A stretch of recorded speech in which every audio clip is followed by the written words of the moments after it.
Good afternoon, everybody. Welcome to another exhilarating edition of The No Show. I'm Brian No, hanging out with you guys. Hope you're having a good Wednesday afternoon. Plenty of stuff to get to today. It's interesting because I always say this. Wednesdays are kind of a weird day doing sports talk radio. It's in the middle of the week. Sometimes you get a big story, sometimes you don't. We've got the whole Miami football investigation thing going on. Kind of interesting. Got some interesting thoughts and some other things football-wise. But it got a little bit more weird today for a good reason. You know, we've got GNA, the country station, in the building. We also have Q103, the rock station, Crush, the 90s and more station. But our guy Aaron Lewis from Stained is here in the building just making the rounds. And we're like, why not come in and talk some sports, huh? Why not? Why not? I can't really talk sports with you. I can tell you how to kill something and skin it out and eat it. Really? But, are you that country when it comes to stuff like that? Oh, totally. Yeah. Nice. I can stretch a hide across a tanning bow, or I can whatever you need me to do. Nice. If you need to do something that requires skinning and cutting and chopping up and killing, yeah, I'm pretty qualified. You're the guy to talk to, huh? Yeah. So now you're originally from Mass. New England. I grew up in Okay. Vermont and then moved to New Hampshire and then wound up in Massachusetts. And my wife is from Mass, and when this all happened, it would have been really selfish of me to just because I don't believe in the politics of the state of Massachusetts, for me to have uprooted my wife and brought her somewhere where her family isn't, just so that I wouldn't have to live in such a confused state. Sure. But you're a big-time Red Sox fan. I am. Okay. I am. You still keep up with the Sox, at least. Well, I and all mean, that. I know when somebody kicks a goal. I pay attention. Right. When there's a big check, you like that. You like to watch the big checks on the ice with the Red Sox. Totally, yeah. Yeah, it's good. And now you got a fundraiser going on this weekend. I do, at Look Park in Northampton, Massachusetts. It's the second one that I've done.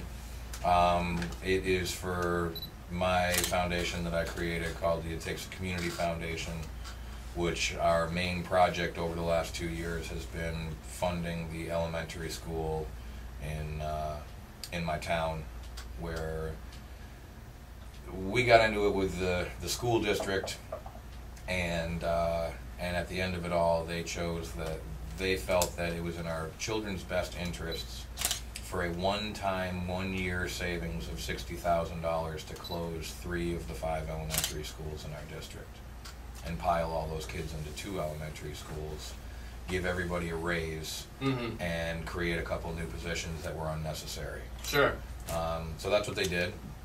And I wasn't willing to put my kids on the bus for over an hour in each direction to go to elementary school. It's one thing for high school, but elementary school, I mean, come on, my 5-year-old, or at the time 5, my 6-year-old can't go in the car for an hour without having to go pee. I mean, how is she supposed to ride a bus for over an hour in each direction to go to school every day? Sure, it's a lot to ask. It's a lot to ask. So when the school district was finished dismantling the school around the kids while they were finishing out their school year, we got back the empty building in the middle of July, and we worked out a deal with the town, and we leased the building, and in that month-and-a-half period of time, we refurnished, restocked, recurriculamed, restaffed, and reopened that school September 1st as a privately funded community school, and made it through our first year, and we're going into our second year, and we can't take any more kids. So the fundraiser this weekend, where's it going to be at? It's What's at going to Look be going Park on? in Northampton again. Okay.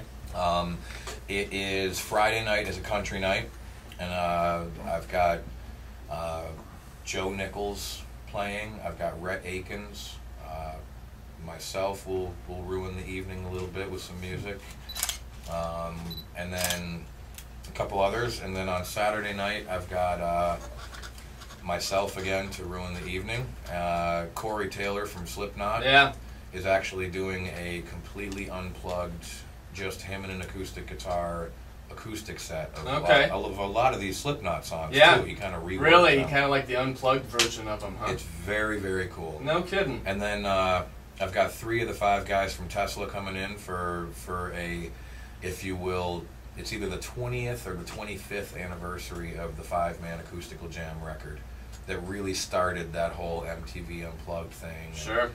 And that turned out to be huge for them. Oh, by the way. huge. Oh my gosh. And they're such good guys. They're such good people.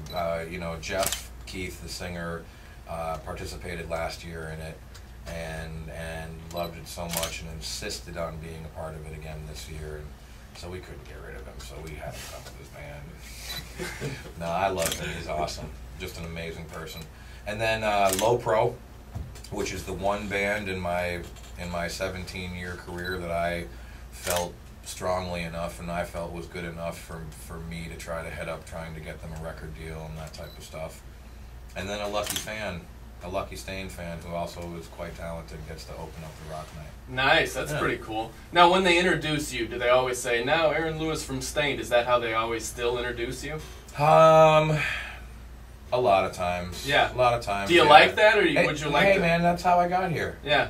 You know, I would like to think that there's going to come a time where it can stand on its own because it's 2 separate entities.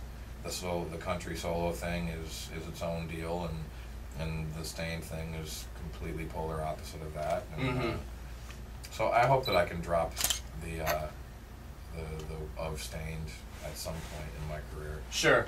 But it's not because I'm certainly proud of it. Those 3 guys really helped facilitate for me to be able to do what it is that I do now. This is the No Show on 104.5 The Team, ESPN Radio, talking to Aaron Lewis. Talking lots of sports. Lots of sports, sticks, checks, home runs, all kinds of stuff. It's funny, the first thing you said to me, because you mentioned Slipknot. I love Slipknot, especially some of their older stuff. But right before we went on the air, he says to me, "You look like you're ready to hit the golf course, man." How pathetic is that? You got it's terrible, black dress isn't it? pants on, Yeah. with a very Tiger Woods-esque shirt Very on, much. and you look like you're ready to hit the course. I didn't see your shoes, but I wouldn't be they're surprised. dress shoes too. I wouldn't be surprised if you've got golf shoes on right now with the cleats unscrewed. Yeah, up. you just gotta screw the spikes in there Yeah. or something. Yeah, I was telling him, I was like, man, I used to have the long hair like out of college. I played guitar for half of my life, so I went over to LA and tried to make a go of it musically, and it was going to take too long to get anywhere. And now I've finally got into it. It's very tough. You actually have to work really, really You hard. do. You have to work very hard. It's a lot like this because a lot of people say, that's easy, all you do is sit around. I'm not saying it's like breaking rocks or anything. It's tougher than you would think it is. Sure. You know, and music-wise, there's a lot of stuff as far as touring and all of that. There's a lot of work that goes unnoticed to the common people that think, it's just fun and games. I have a wife and 3 kids that sits home for 10.5 months out of the year without me. Mm-hmm. You know, I'm a traveling salesman. You know, you take all of the stereotypes and all of the everything out of it, it's really not that glamorous. Sure.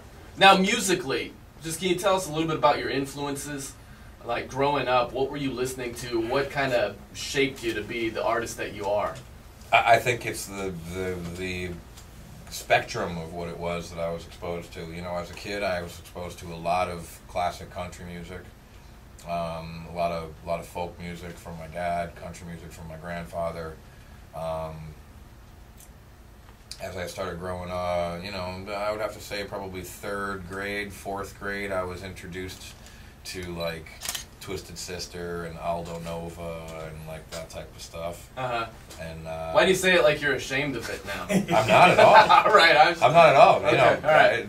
I'm glad to say that Dee's a friend of mine, and I saw Twisted Sister at the Kingston Dump in Kingston, New Hampshire. All right. That was an interesting show. So, anyways, so that was Twisted Sister, Aldo Nova, the first Def Leppard record, that type of thing, and then I still remember hearing Appetite for Destruction the very first time, and unfortunately, that whole genre of music, at that time in my life, I couldn't sing like that. I can now. Yeah. I can do funny covers of all that stuff now, but then my voice wouldn't do that. Really? Just not high enough? Yeah. Yeah. It just you know. So when Pearl Jam and Nirvana and Alice in Chains. Alice in Chains and Soundgarden. Yeah. Well, Soundgarden was still using that 80s high-end voice. Sure. Stone Temple Pilots. Right, right. When I see what you're saying. Yeah. When that genre hit, and everybody came out of that falsetto Sure. that everybody was singing in and went down into a real singing voice, that's what blew the doors wide open for me. And Metallica got a lot more popular around that time too. well, I was listening to Metallica, shortly after, as it progressed from the Quiet Riot and whatnot in 3rd and 4th grade through 7th and 8th grade, like junior high school. It was old Metallica, old Megadeth, Metal Church, Overkill, the first Skid Row record, the first Motley Crue record. Right. It was that type of stuff around that time frame. And once I hit high school, I totally went to the old stuff, but the old stuff on a grand spectrum, like everything from the Beatles and Crosby, Stills and Nash and James Taylor and Jim Croce and Cat Stevens and that stuff, to Zeppelin and the Doors and that side as well. So that was pretty much high school. And upon leaving, it was around 1990 I graduated high school, and that was right when the whole Seattle blew up. Absolutely. Now, when you're that versatile, when you have that big of that eclectic of a mix as far as a background goes, and you're on tour and you're playing the same stuff over and over and over and over, do you get in a rut? Do you ever feel the need on the solo thing? I don't do that. Yeah. Well, I'm saying, like, when you were in Stained and when you're doing just that, you're doing rock, you're doing rock, you're doing rock. Well, Stained is tough because there's a light show, there's guitar changes, there's all these things that have to get taken into consideration when putting a set together.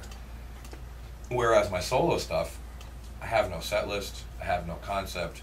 I know what the last 3 songs of the night are going to be. I don't even know the song that I'm going to start with.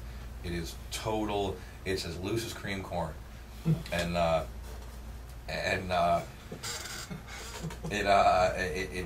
it can go anywhere. It depending, somebody could yell out a song that you're like, all right, yeah, it sounds like a good idea. And I'll start trying to play it. It could be the most off the wall song in the world, but I played for many years as the guy in the corner at your local small bar that would play covers all night long. So, I have quite the repertoire of random covers that I can pull out of my keister and throw at you. That's good. That's awesome. Well, hey, man, thanks for stopping by. I hope you have a good showing at the fundraiser and have a lot of fun over there. It sounds like a good lineup. It's a great lineup. Both nights are going to be great. On Saturday night, we even got the kids getting up and singing 2 songs. That's nice. Yeah. They'll never forget that. No, they did it last year, too. Yeah, absolutely. Well, thanks for cruising by, man. Yeah, my pleasure. It's Aaron Lewis from Stained. Eventually, you'll know him as just Aaron Lewis. It's coming around. It's coming. I'm telling you. I'll promote you. I'll play Aaron Lewis bumpers. I don't care on this show. Right on, brother. Yeah. Coming up next, we'll get into some sports.